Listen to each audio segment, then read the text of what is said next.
right. Hello, everyone, and welcome to this session on accessible social media and digital marketing. So to help minimize distractions, please keep your microphone muted for the duration of the panel discussion until we open it up for questions and we get into the hands-on practice. If you are speaking, please keep background noise to a minimum. Please use the chat for questions and other important messages rather than a water cooler. Excessive chat notifications can be quite disruptive for many participants, especially those who are using screen readers. This webinar will be using the built-in Zoom captions. Megan, if you don't mind turning those on, that would be great. And any slides from today's presentation will be posted on accessiblelibraries.ca, including any links. And please note that this webinar will be live streamed to the accessiblelibraries.ca YouTube channel and will be recorded, and the recording and live stream will be stopped prior to the questions portion of the webinar and the hands-on practice. I'd also like to take this opportunity to mention that our presenters today come from across this land, living and working in what we now know as Canada. We represent and affirm the inherent and treaty rights of all Indigenous peoples, and will continue to honor the commitments to self-determination and sovereignty we have made to Indigenous nations and peoples. We respectfully ask for you all to take a moment to acknowledge the lands on which you reside.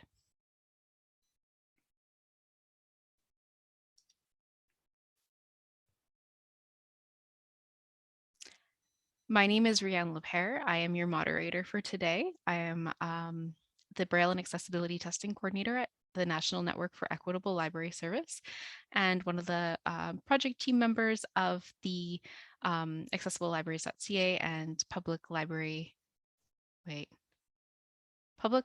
Accessibility Resource Center project. And we'll get the panelists to quickly introduce themselves as well. Karen McKay. Hi, everyone. I'm Karen McKay. I'm the Communications Manager at CELA. Karen Chidiak.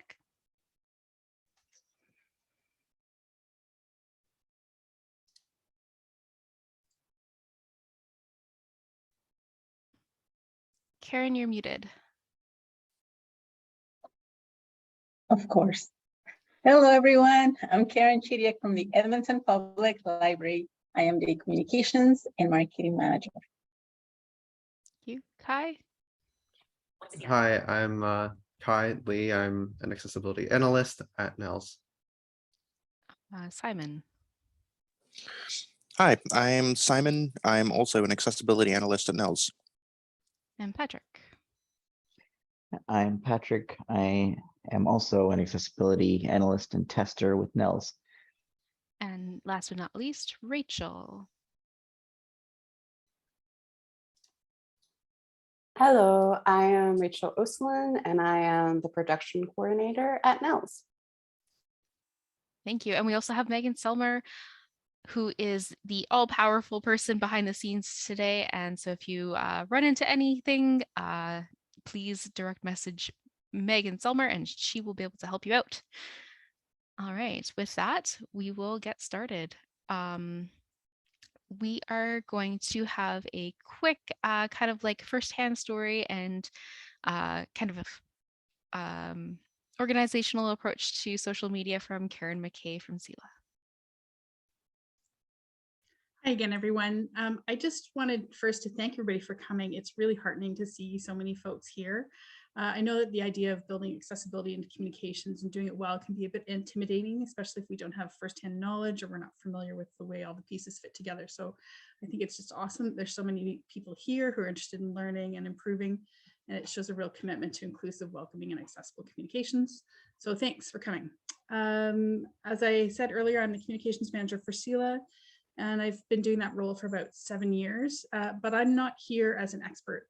Rather, I'm here as a colleague for all of you. There's some experts on this panel who are going to give you real nuts and bolts of alt text creation. And in our prep meetings, we had some really interesting conversations. So the panel discussions will be great. So I'm just going to talk a little bit about the way alt text fits into our overall communications activities and tell you a little bit about what I've learned. I'm not going to repeat some of the interesting stuff that's going to come up on the panel. So here's what I've learned. Alt text is more art than science. There's no way to provide exactly the right information to every one of your patrons who relies on alt text because our information needs all differ. In advance of this presentation, I reached out to about 10 different people who use alt text in their daily lives to give me just some quick feedback and answer a few questions I had. And you can probably guess I got 10 very different responses to my questions and very interesting pieces of feedback. But what was really interesting to me was almost every one of them acknowledged that what they were offering was their own personal preference and it would vary depending on who I was asking. So this is your permission to do your very best, but to also realize that you are going to be offering a valuable service even if you don't meet everyone's very specific needs all the time. So just, go easy on yourselves about getting it perfect because it won't happen. The second thing I want to talk about is context. And this might be the most important takeaway from this part of my presentation today. A good way to evaluate this was actually offered by one of the folks that I spoke to prior to the presentation. And she said that she wants to get the same information that cited users might get at a glance, what they get and what they need. So if we're talking about alt text for things like infographics or charts or graphs, we're going to need to spend lots more time explaining the specifics of what those images include. They're more complex, obviously, and they require more comprehensive descriptions, assuming that the content's not fully described in the text. But if we're just talking about the image of a book cover used in social media or in a newsletter, you don't need a paragraph to describe it. Again, unless that book cover is the focus of a broader discussion or it conveys very important information that's not otherwise included in the text. For example, it might have a medallion on it that designates the book as an award winner. We're going to come back to context, I think, in the panel discussion, and I think you'll be really interested to hear what some of the folks on the panel have to say. The third thing I want to acknowledge is that there are going to be competing priorities. I think that this is important just to talk about right up front. Those of us who are sighted and able to see an image gather a lot of information, which informs our understanding about context and provides a lot of context, especially when we're talking about images of people. Some of the information we gather can provide insight and visual cues to someone's gender, age, ethnicity, visible disabilities, etc. And while that information isn't always essential to understanding the messaging, it can give us a fuller picture. Please pardon that pun. So describing those characteristics to someone else through alt text possibly leads us to have to assign a gender or an ethnicity or a race or any other number of characteristics. Or alternately, it could mean that we are providing less complete information than what we can gather visually, which may be fine, again, depending on the context, or it might mean that we need to make some value judgments about what we think is important and have that be reflected in our alt text. So if your library has a very comprehensive DE&I policy or inclusive language policy, you might want to have some conversations with your team about this. And there'll be some things that we'll talk about a little bit later in the presentation, which I think you can use as good conversation starters. And then a couple other sort of just quick things to do. So the goal for alt text is to keep it clear, accurate, and relevant. You want to be specific as possible and succinct as possible. A great tip is to read your alt text out loud while you're looking at the context of the rest of your page. Is it clear? Does it make sense? Does it add to your understanding of the content? If it does, then you've done a good job. And also try not to repeat yourself, which can be challenging if you've already got the book title and the text and that sort of thing. And we'll talk a little bit more about that in the panel, but I think that that's something important. We want to be respectful of the time and the effort that it takes to use alt text and to make sure that we're not editorializing in our comments there. So those are my few quick tips, and I'm going to hand it back to Rianne. Thank you so much, Karen. Those are some great tips. We're going to kind of shift gears here and have a little bit of a demonstration or a couple demonstrations, and then we'll carry on to the next little bit here.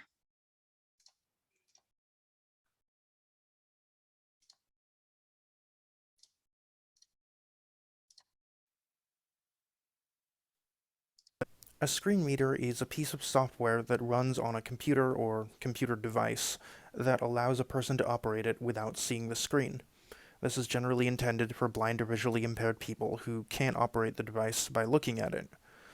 These have been around almost as long as home computers have, but more recently they've become baked into every major operating system. So for instance, all of Apple's devices have a screen reader called VoiceOver that could be enabled from accessibility settings or the equivalent, and TalkBack on Android, Narrator on Windows, and there are some free and commercial options as well that run on both these operating systems.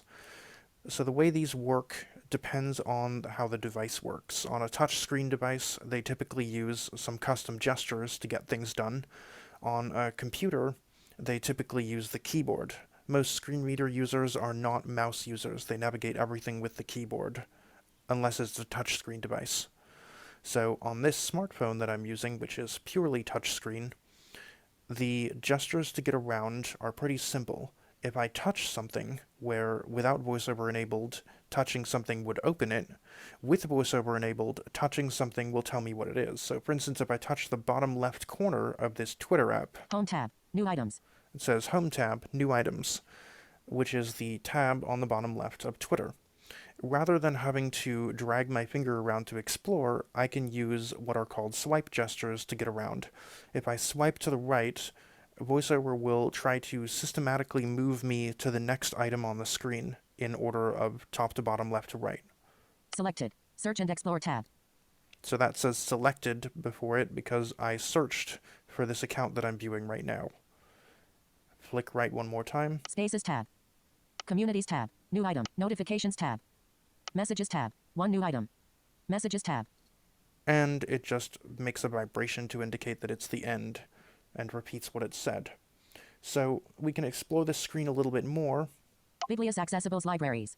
This thread is intended for demonstration purposes only and will be removed shortly. 1/4, 2 hours ago. 1 reply, 1 like. I'm going to Actions swipe to the available. right. Show this thread. Now, if I wanted to show the rest of the thread, I could double tap to activate this control. Twitter. Profile photo. Biblias Accessibles Libraries. Button. And Image. now it's opened a new screen, Double tap to view Biblias Accessibles Libraries. and I can Having touch a movie night? anywhere on the screen to view what's there.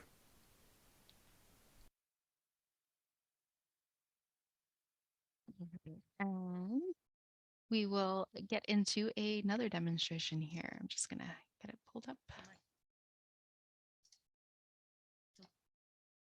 All right. So now that we've learned a little bit about how a screen reader works, now we're going to see something in practice here. Select. This is a demonstration of alt text. Just 1 second.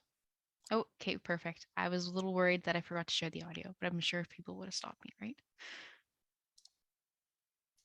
On images posted to Facebook, and we're going to be demonstrating the difference between good and bad alt text and the difference that it makes. So I'm going to go ahead and switch to the Facebook app. App switcher. Photos. Facebook. Accessible. Facebook. Where I have the Accessible Libraries page open. And what we have here are the same photo posted 3 times. The first time was left with Facebook's automatically generated alt text. We didn't provide any. The second is with poor alt text. And the third is with good alt text. So we're going to locate these and run through them. Accessible. See all. See all. accessiblelibraries.ca/bibliasaccessibles.ca. 2 hours ago. Public. More options. This post is a demonstration of AI-generated alt text. It will soon be deleted. Photo. May be an image of Office and Indoor React. 2-finger double tap to interact with this post. Okay, so it Actions says available. may be, A photo sorry about that. It says it may be photo of office and indoor. So it's very, very basic, very non-specific. Might even argue it's not even an office, because if it's a library, then that's not exactly entirely accurate. So it gives me a very small amount of information that it's indoors, and more about what it's not, which is, it tells me, say, for example, it's not an outdoor scene, it's not a screenshot of text. But otherwise, it tells me very little. It's Facebook trying to be helpful, but it can't do a very good job. So that's why it's important to add alt text to photos. accessiblelibraries.ca/bibliusaccessibles.ca. 2 hours ago. Public. More options. A demonstration of bad alt text. This post will soon be deleted. Photo. A library computer station. React. Two-finger. So a library computer station. A little bit better, but that doesn't tell us very much about the station or about the purpose of the image being posted. Like, what's it trying to show? What is it trying to tell us? So again, it's a little better. Like, it gives me more ideas of what it is and isn't, but for me to actually be able to interact with it and understand why it's being posted, it doesn't help very much. accessiblelibraries.ca/bibliusaccessibles.ca. 2 hours ago. Public. More options. A demonstration of good alt text. This post will soon be deleted. Photo. A library computer station with 4 black computer/monitor combos, each with a keyboard and a mouse. The computers are set up on 2 white rectangular tables pushed together to form a square.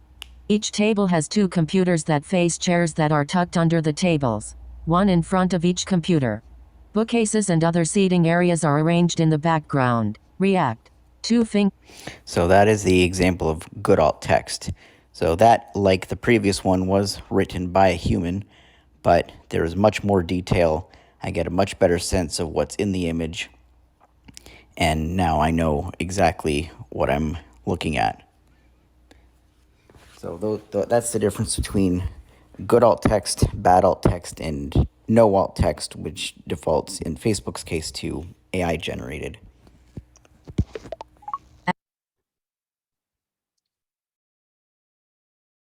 All right, and we will do one more set of demos here, talking about alt text on Twitter with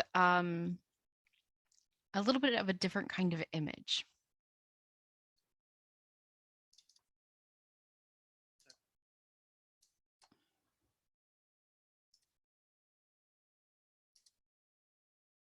And this first one is non-existent alt text. So this is something that is going to be generated.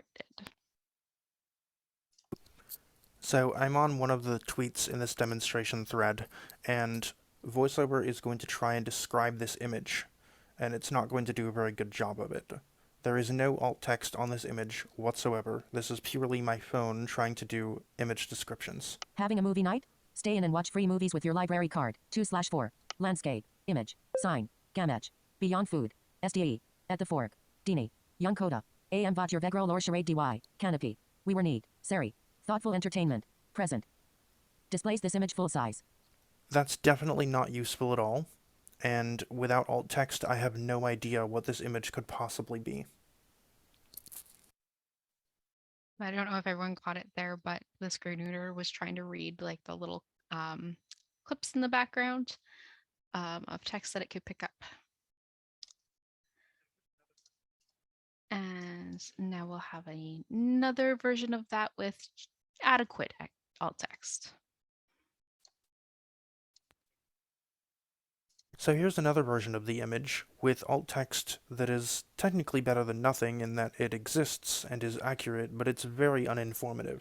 Having a movie night? Stay in and watch free movies with your library card. 3/4. Canopy Thoughtful Entertainment. Image. So this alt text does kind of tell me what the image is, but it doesn't tell me much. There may be information in the image that isn't conveyed properly. I have no idea what the image looks like visually, and I don't know whether Thoughtful Entertainment is just Canopy's slogan or whether it's written in the image. And as we're about to see, there is quite a lot of missing information that could be conveyed in an alt text pretty easily. And then now our better version.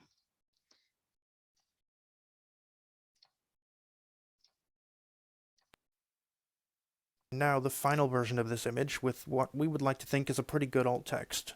Having a movie night? Stay in and watch free movies with your library card. 4/4. Canopy logo and slogan Canopy. Thoughtful Entertainment written on a washed out background mosaic of movie covers. Image. 13. So, That image tells me what it is, the Canopy logo, what's in the image, and basically is a whole lot more useful than the last one we looked at. I think this speaks for itself, and it definitely conveys meaningful information to somebody who can't see the image, which is the purpose of an alt text. Right. Simon or Patrick, do you have anything to add about either of your demos before we go on?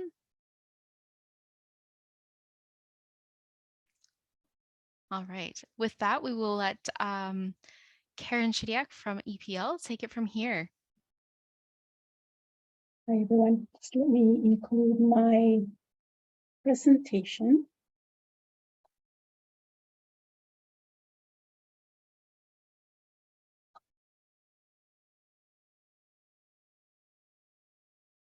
Can everyone see it? Great. So today I'd like to share 3 easy tips for accessibility, to improve your accessibility. I wanted to also share that the Edmonton Public Library is beginning to become more accessible in our social media channels. So it is a journey. And since some customers use assistive technology to find out what's happening in the world, we also wanted to ensure that they have the tools to find out what's going on in ours. As a public library, it is our mission to share information in an inclusive way, whether it is in person or online, and to help people access all information to facilitate learning and growth. So today I wanted to share these tips to improve your accessibility on social media. So let's begin with tip 1. We talked about alternative text, and we know that's very important. And it should be done with every single post, whether you think it is decorative purposes or if it does have complementary message to your post. So in 2022, we have placed greater emphasis in trying to make our social post more readable. Alt text helps customers who use assistive technologies like screen readers and speech recognition software. Adding alt text creates a more inclusive customer experience since AI technology lacks details and is often inaccurate. So here's an example on Twitter where we added alt text to the image. Consider using a description with every post you do. It adds context to what you're trying to convey. To tell if an image has a description, you can look for alt text icon on the bottom left-hand corner of the image. When creating the alt text, ask yourself questions like, how would you describe this image to someone who's visually impaired? Does it add value to the way the message will be received? What is the meaning of the image? Our end goal is for all readers to be able to understand the message you want to share. This is the same example showing you the alt text and the meaning of it. It tells the user there is an image and a graphic and specific content. But if this was not here, there would be no graphic and no label to tell the story. So think of the subjects, the setting, and any other relevant information. Image descriptions on social posts are helpful for people with learning disabilities as well. This is how it looks when we click on the alt icon in the left-hand corner. And it says, people are seen standing around talking to each other, looking at the baked goods they made inside the kitchen of the Milner Library. Err on the side of inclusivity when writing your captions, and descriptions should be impartial. Also, when faced with character limits on a post, that you could use alt text for additional context. Another helpful tip could be if you need free royalty images that already have ready-to-use alt text, consider going to unsplash.com to have really good images and ready-to-use alt text. My second tip, it's about writing in Pascal case. As you can see here, it's the best way to capitalize the first letter of every word so that screen readers can read it with the spaces in them. Much easier to read multiple words with the spaces in the case with this example. Write your hashtags like this. Here's an example. Due to the widespread multi-worded hashtags on social media, we have lots of compound phrases. So the need for Pascal case in hashtags is greater than ever before. In this post about Indigenous Peoples Days, we made use of 2 relevant hashtags, Indigenous Peoples Day and YEG Indigenous for Edmonton, the city of Edmonton. And this enables the automated screen readers in reading the hashtag much easier. Remember, we're still optimizing our post at EPL. We're still learning. And one thing we learned about after we published this post was that it's best to keep all hashtags at the end of the content for less disruption for the screen readers.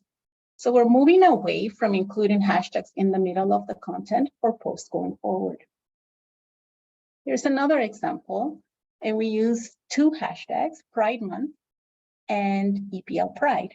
And as you can see, they were both capped. In addition, you can apply thoughtful use of emojis. Today's emojis catalog includes nearly 3,000 illustrations representing everything from emotions to food to people at various stages of their life, and also gender neutral. You can see here the use of the rainbow flag emoji. You can also refer to Emojipedia for more ideas. And this last one, as I mentioned earlier, EPL is still learning, and we're changing slowly to our Pascal case hashtags here. Although this post shows a different hashtag or lowercase, I wanted to include this example because we wanted to ensure that also our images are inclusive. An image with a person with a disability, it's important because representation really matters. So consider using photos that include people of all abilities. My last tip is about using video captions. Doing this will increase the number of people you will reach. Did you know that data from Facebook shows that branded content designed for sound off was rated higher, having a 48% more relevance and 38% more brand interest? So have video captions to increase your reach. Here is an example of a recent video that we shared on Twitter. Make sure your videos always have captioning, and they help people with hearing impairments, but also new language learners and viewers who are watching with sound off. So consider a consistent look and feel, a solid background that's easy to read, and use color contrast for visibility. Consider using this every time for every video. Be sure to review your captions closely to make sure it's accurate. Voice recognition software still has difficulty picking up regional accents, maybe mine. And auto captioning can often translate into gibberish. So here's another one too that we did in our new kitchen. We tried to follow that consistent captioning style. This is another video example with same caption style as the one I showed you before. There are many options for speech-to-text service. We use Rev.com, a company that enables speech-to-text easily and economically. The pricing is calculated based on what is transcribed, captioned, or subtitled for your content. It's about $1.50 US per minute to convert your audio or video to text with high accuracy. So we're often updating our writing style guide for social as we learn what the best practices are. And we want the content to be understandable, to reflect positively on our brand, and to connect with customers and reach more people. So these are my 3 easy tips that we implemented recently at EPL. And I hope that this has been of interest to you, and have a great day. Thanks. Thank you, Karen. All right. Kai, we'll do your demonstrations now. Let me know when you want me to play the first video. Sure. If you can play the first video now, I'll talk about it afterward. Perfect.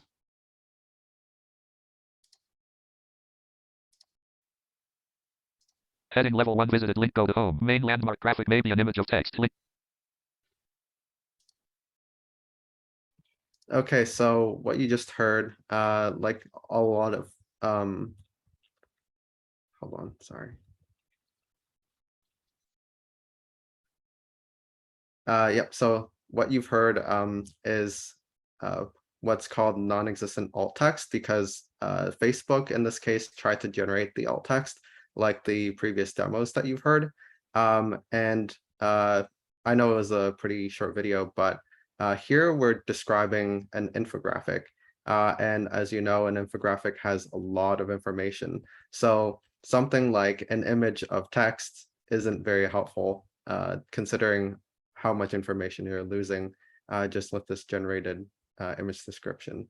So next, let's take a look at better alt text.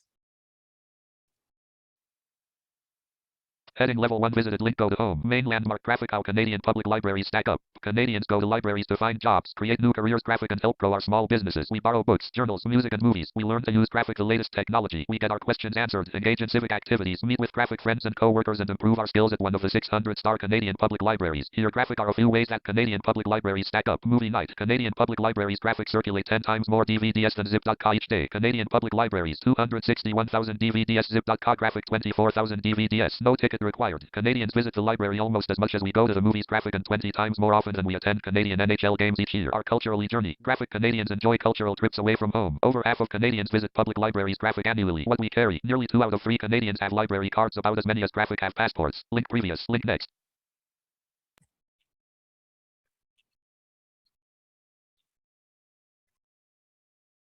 As you can tell, there's a lot of text in this image, and it actually flows pretty well because we can still get the idea of what this image is trying to convey.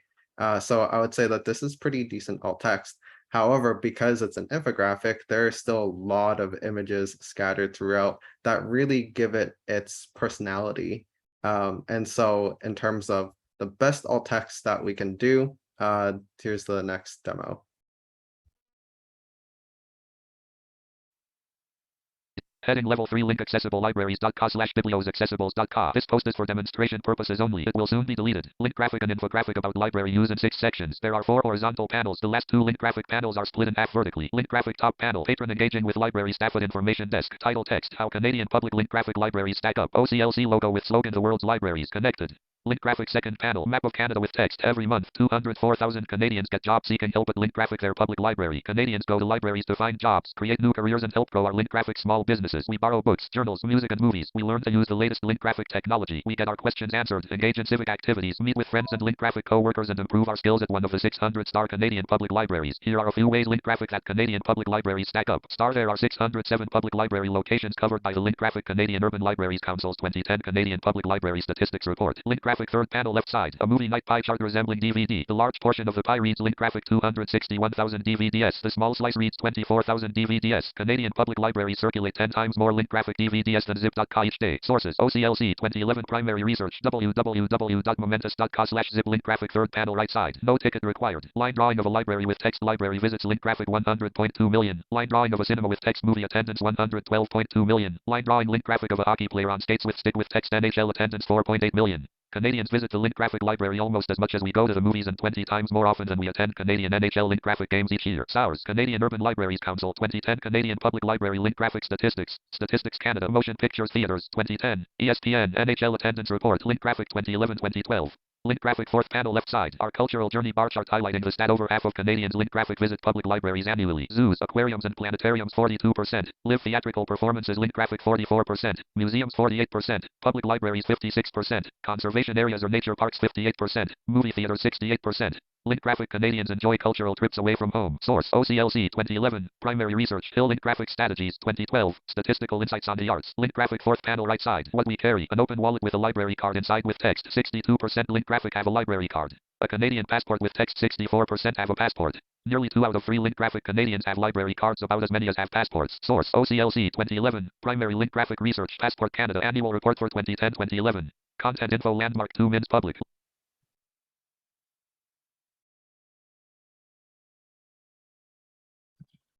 Yep. So as you can tell, there's a lot of text, as we mentioned, and now there are image descriptions for the little icons that are associated with the text that you get. So in a sense, this is ideal alt text because it provides a full experience of what the content contains.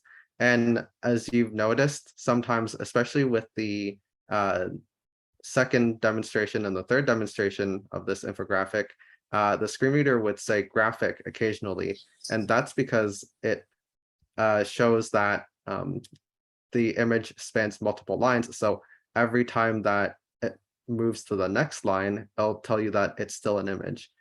So that's just a little extra thing there. And for this, we use Facebook because it has a lot of has a big character count, so you don't have to split up your post as you might need to do in other social media platforms. But also in this case, because there's a lot of information, typically a screen reader user wouldn't listen to the whole thing all at once in this way.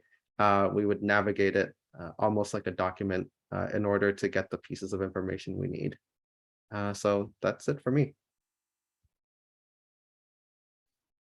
Thank you so much. All right. So we are going to take a quick poll of participants before we head into our panel discussion. A poll will pop up here right away. And the question is we just want to know, get a sense from everyone who's attending, how comfortable you are with the topics that we're discussing today. So accessible social media, marketing, alt text, and see where you are with everything so we can tailor our answers accordingly. I'll give people a couple more seconds here.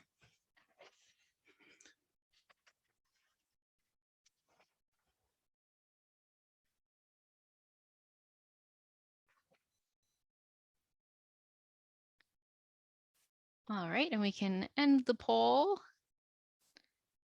And it looks like we have a fairly good group with most people feeling pretty comfortable, like somewhat comfortable. All right. With that, our first question in the panel discussion today is, what is the importance of making your social media posts and marketing accessible and inclusive? And we'll start with Karen Chidiak. Why is it important? It is because you want to be as inclusive as you can for the reader to be able to understand the content, to be able to reach more people, make it as easy as we can for anyone who is going through our feeds. It is to improve our library experience, not just in person, but virtually. So it's all about that customer experience for me. Thank you. Patrick?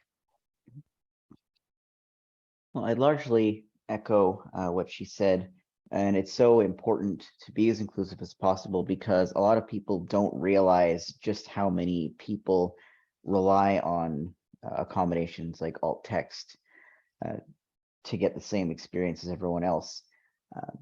Common figures cited is that 15% of the population identifies as having some sort of a disability.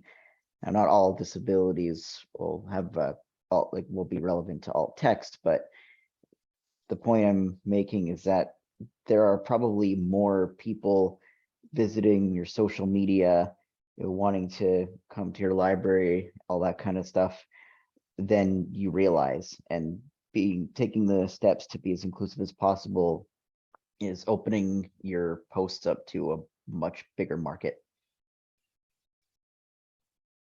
Thank you. Karen McKay?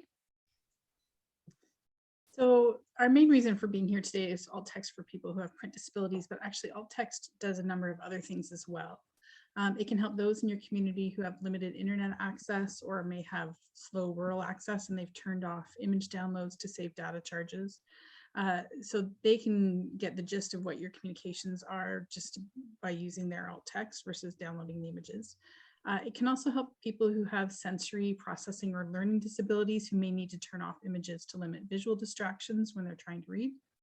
And lastly, alt text also plays a role in SEO rankings. It gives search engines more and better information so that they can rank your website and they'll rank it higher. So just remember that alt text in the context that we're talking about, that's not the primary purpose, but it is an added benefit and an added reason for making really good alt text.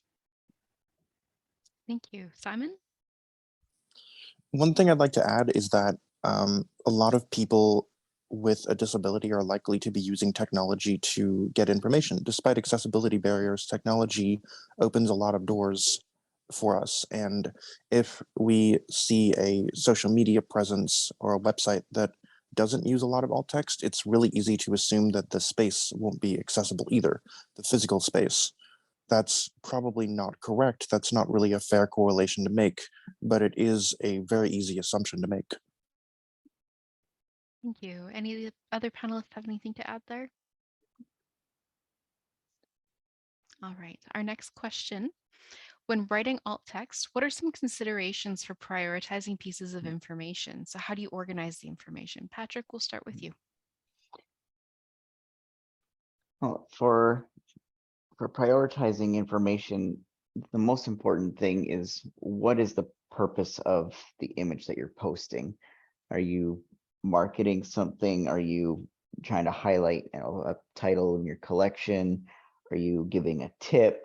Or is it just like a fun feel good post? Give me any of those, but consider what the primary purpose is and what parts of the picture are most important to that and give them the most weight. Because other than other than an infographic, you want to keep your alt text fairly concise. You don't want it to go on for paragraphs and paragraphs. So what you want to do is you want to focus on what's most important. And for organizing it, it's going to depend on the image. I'd like to refer back to what was said earlier about reading your alt text out loud and imagining yourself hearing it and not seeing the image. Are you getting the gist of what you want people to get from that image? As what's important in that image being conveyed properly? And does it make sense to hear it without seeing it? I think that's the best advice I can offer for that, because otherwise it's going to depend on what image you're posting. Like a fun feel good image is going to have different priorities and maybe different organization than an advertisement. Thank you. Kai? Yeah, I like what Patrick said about understanding the purpose of the image, what you're trying to convey. So after you figure that out, there's still a lot of information to try to sift through and figure out how to craft each of your sentences. So from a more technical nuts and bolts perspective, I would say break down the image into small components, into small pieces of information, and then order them in their relevance so that they flow nicely and conveys the ideas that you want to convey. But when you do that, it actually makes the task of describing the image, especially a more complicated image like the infographic I was showing, much less intimidating. Thank you. Karen Chidiak? I love what Kai just stated in terms of breaking down the information into chunks. I think of even just answering the question as to why we are using the specific image, to whom do we want to represent the content, what is it that is so relevant that you want the audience to take away. So just even going through those thought processes just to capture the most important description that we can, and at the same time being concise. It's a difficult task when an image has a lot of descriptions that we could use, and obviously trying to also be objective. So the what, the why are we trying to use this image, and what do we want them to take away? For me, is one of the most important ones to keep in mind. Thank you. Karen McKay? So I'm going to be a bit of a broken record, I think, and just to echo what other folks are saying. What I would say also is to think about the context in which you're communicating and the purpose, again, of what you're using the image for. I'll give you a little scenario. So I just was working on our newsletter, and we were featuring the Griffin Poetry Prize winner, and he's a Black man, and his work centers a lot around social justice and the immigrant experience. And so we had a little quick conversation on our team about, do we include the description of this man as a Black man? Do we include a description of him as as dark complexion? And what does it matter within the context of this particular image that we're putting out there? So think about what you're trying to communicate. Think about what's important to you. If you are able to see the images visually, what are you taking away from it that's helping you inform the rest of the messaging, and use that to help guide what it is that you're trying to communicate. That'll help you with your alt text descriptions. Thank you. Rachel, do you have anything else to add? Yeah. I first definitely echo the idea of context is key when I'm training people, my core staff or publishers on how to write alt text. I repeat that like a parrot. It is so important. And context includes your audience, the purpose of the image, and also any surrounding text, right? And this goes back to like not being repetitive, right? So you first actually, a really good thing to remember is first ask yourself, what would the reader lose if I did not describe this image? That helps you figure out what the image is saying, and it's tied into the context. So I always like to tell people to try to keep in mind that alt text replaces an image with text. I know a lot of people when they start writing alt text, they kind of get weighed down with this idea of like a narrative description, right? And that's part of it. Alt text is kind of like a combination of creative and technical writing. So if you bear that in mind, it's kind of like switching your perspective on how an image acts, especially if you are someone who doesn't have a print disability. You're not as self-conscious with how much visual information you're bringing in. And it just takes practice. It really does take practice. And there's a lot of great resources out there, including this panel. When it comes to the structure, it's usually kind of like the bare bones of a structure is like almost always the same. The amount of detail will change, right? So you always want to try to go big and then small, or start from general to specific. So it kind of sets things up. The best advice I ever got was actually from Kai. He helps me with my training of my staff. And I still use this all the time. And it's this idea of entering a room. So you walk into a room, you're at the gate, you're at the doorway to the room, and you look into the room. How are you going to describe that room to somebody? Well, the first thing you're going to say is what the room is. For instance, right now I'm in an office. So I'm going to be like, I am in an office, right? Or this is an office, or however you're going to word it, right? And then you just go into some more bigger details, like the layout of the room, and do it in order, like you're walking somebody through the room. You're not going to jump around and say what's on the left wall and also what's on the right wall and what's up in the upper corner, because that's going to be disorientating. So you want to do it. That's when it comes down to the logical order and trying not to jump around and going from big to small.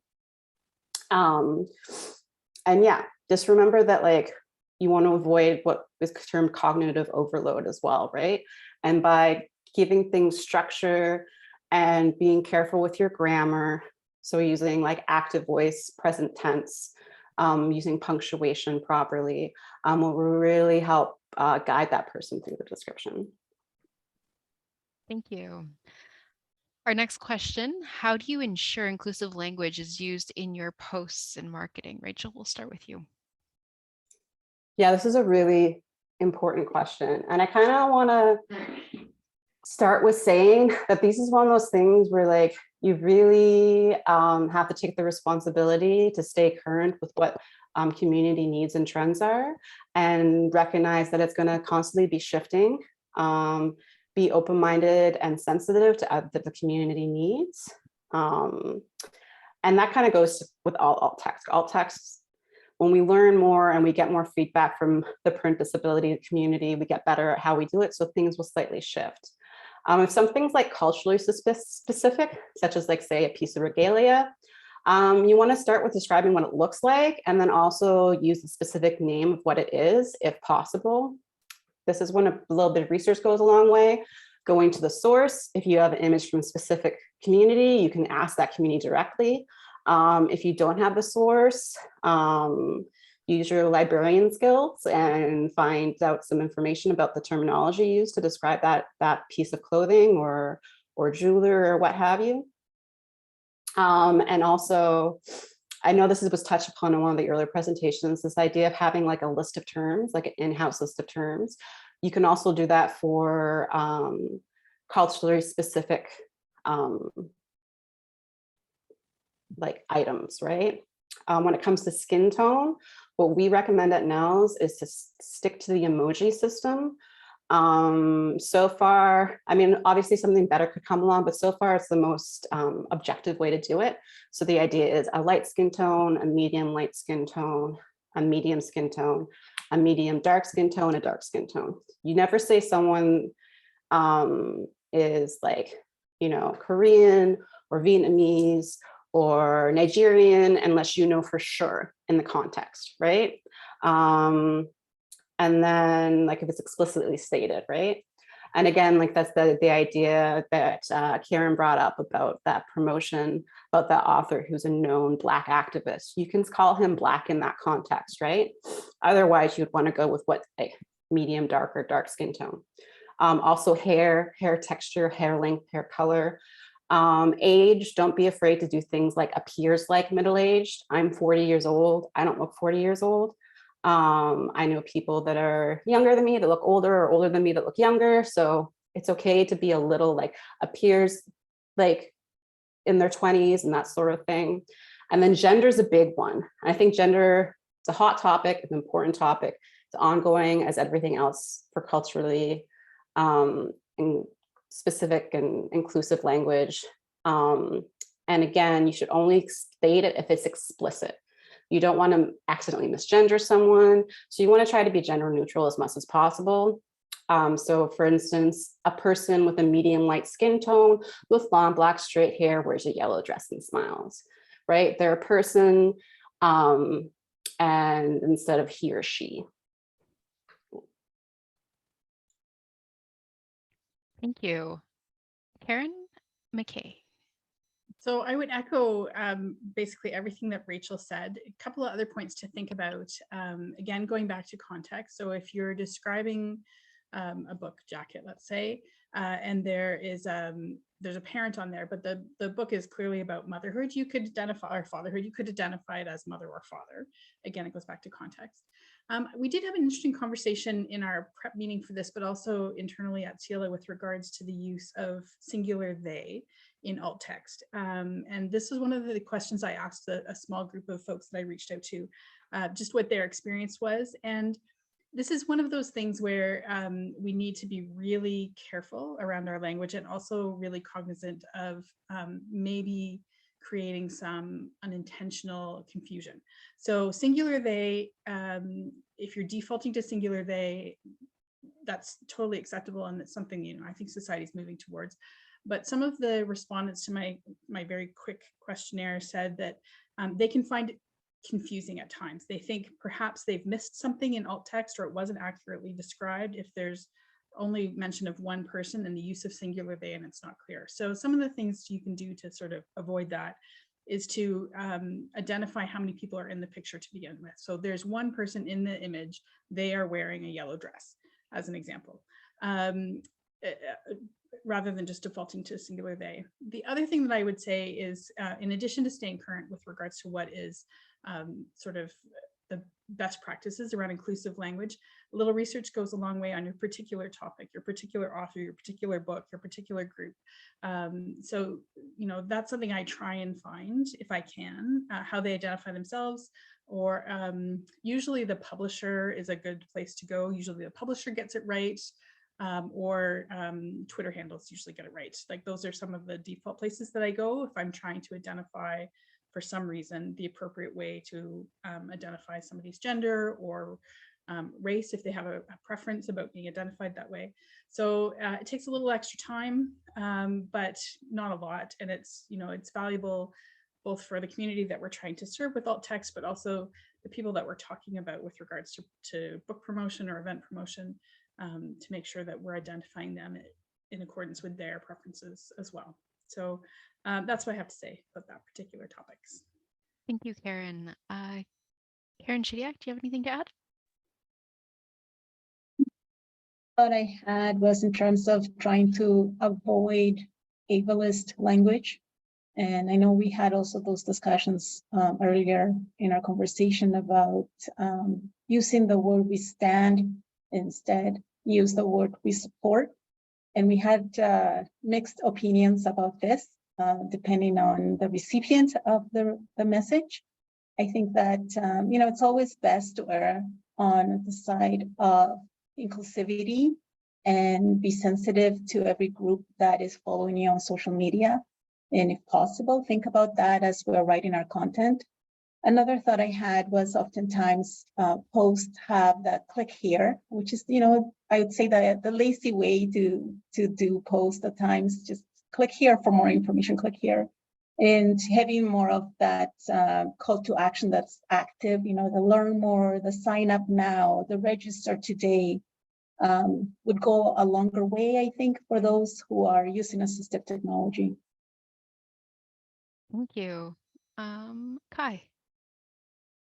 Yeah, I think this is a really interesting topic, and as Rachel mentioned, um, it's always changing based on the community's needs. And so when it comes to including skin tone, for example, it's there's been a very opinionated discussion, really good discussion about whether to include or not, and some people believe that it depends on the context, and that it's not always necessary to include skin tone for images of people, but others say that it should be a default because a lot of well, their thinking is that as sighted people, you can see the skin tone of the person and be able to just acknowledge that as you look at the image.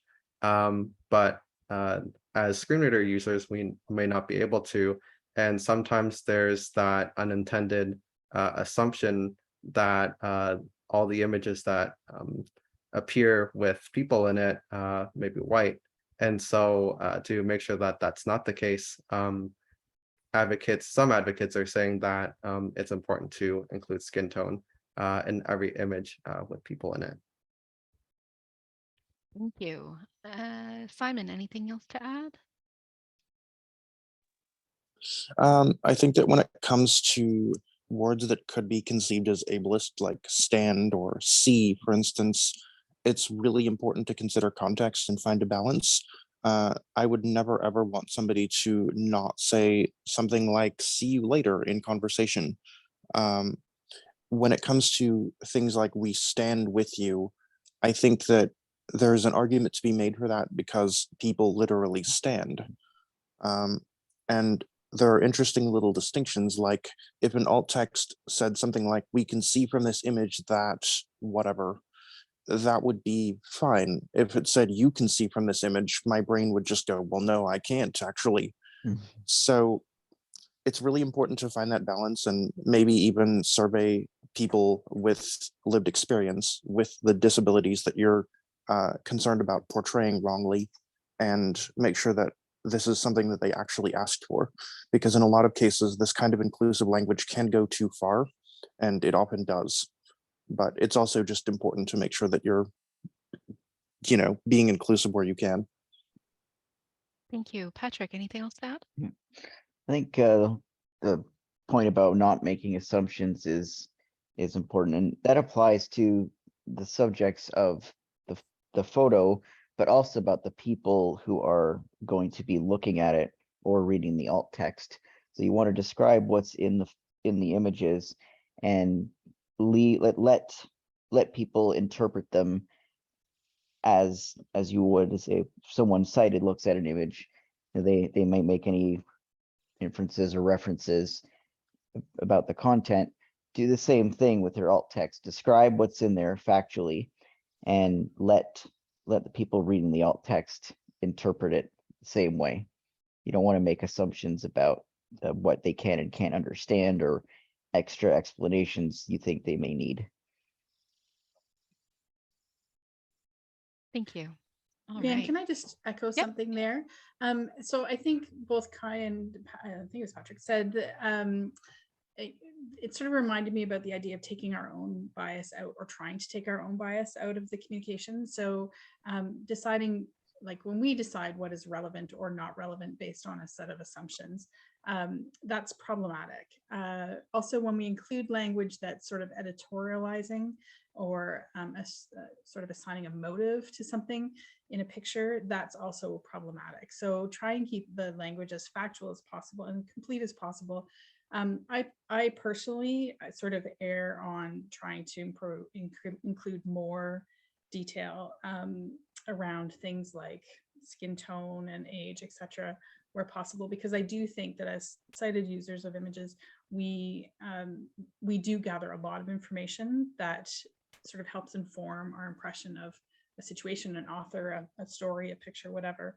And by determining that that information might not be appropriate, in air quotes, really denies the folks who are using alt text the opportunity to make their own judgments about things. So just, double check your biases when you're writing alt text about what you're including and what you're not.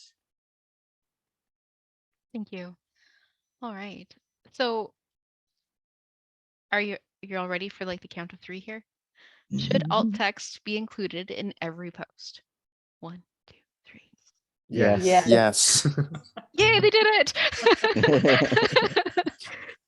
All right, Simon, I'll let you take it from here. So I think that there's been a lot of discussion about whether alt text should be included on decorative posts, and it's a point of confusion because decorative images on websites shouldn't have alt text. They're usually just there for, well, decoration, and they're there to make the content more visually interesting.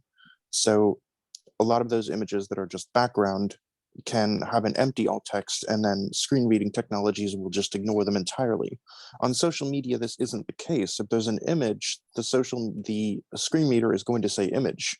We saw this in one of the earlier demos where there was a canopy image that had no alt text at all, and the iPhone actually tried to describe what the image was. So this is the kind of consequence of not having alt text on every image. If there's no alt text, we don't know if it's important or what it could be.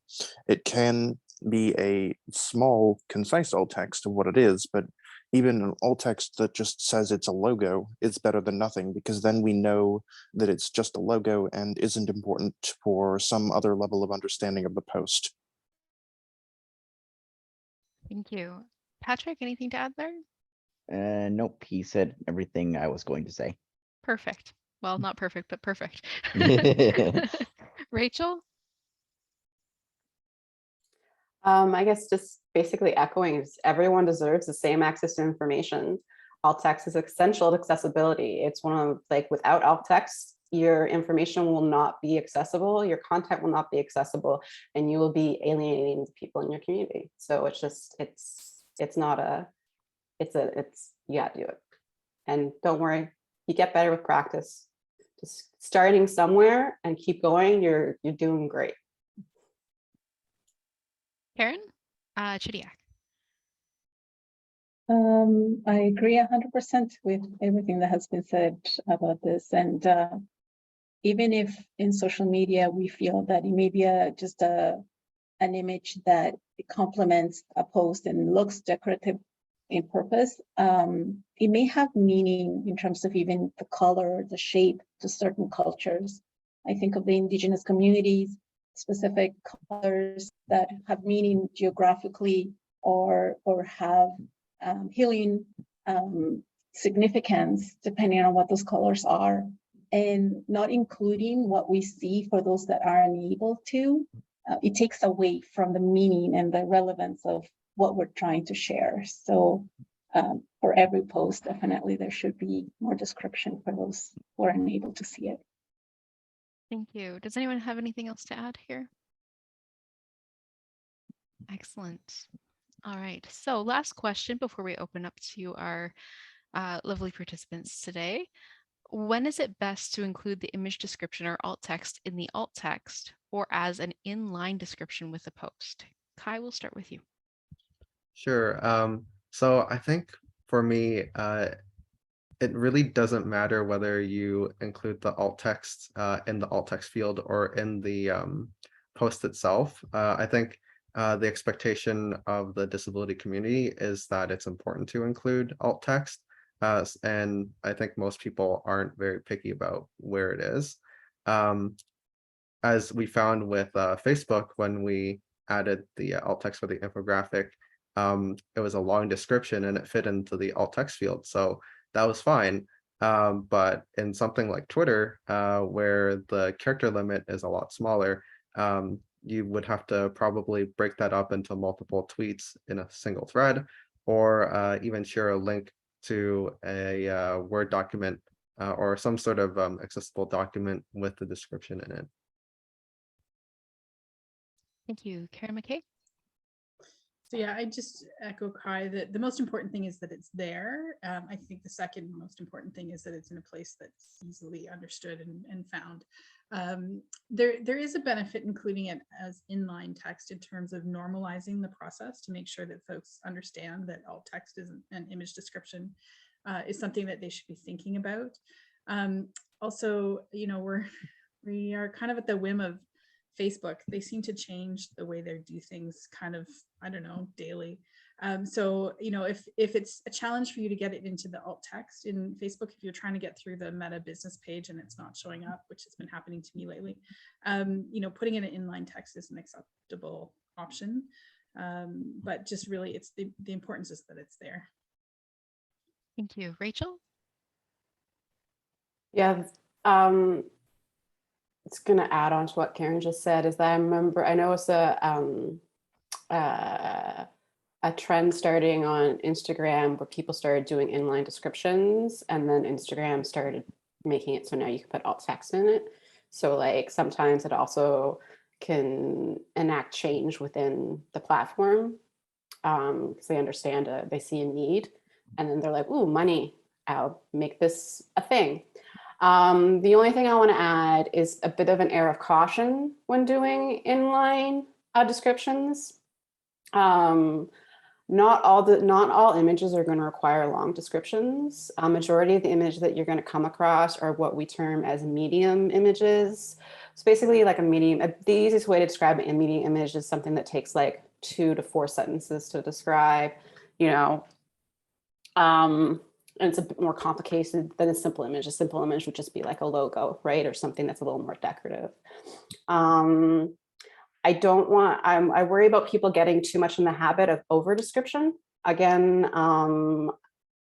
it's really important to edit down your alt text. Editing an alt text is really important, right? Alt text should be treated like any other part of writing that you do, and it should go through the same rigorous process as any of your writing. So you want to be able, if you feel like you're describing a more simpler image and it's getting too long, then just go back to editing and try to describe it down so you're more clear and direct and concise.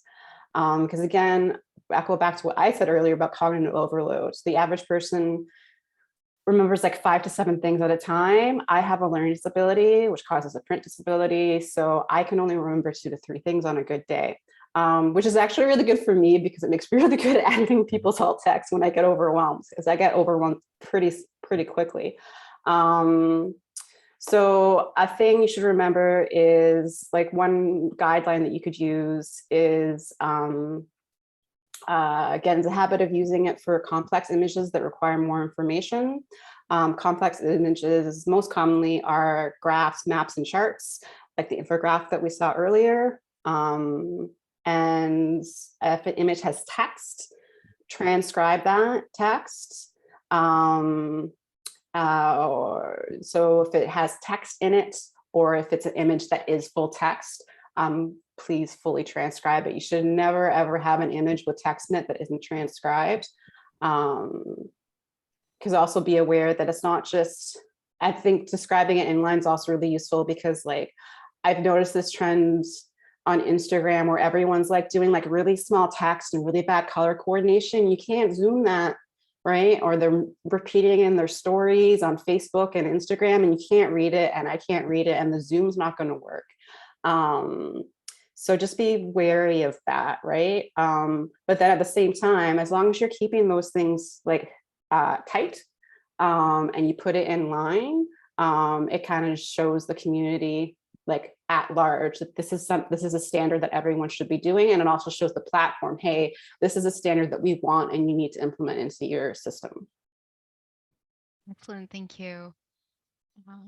Megan, can we stop the recording and the live stream? Thank you so much for everyone who is attending there, and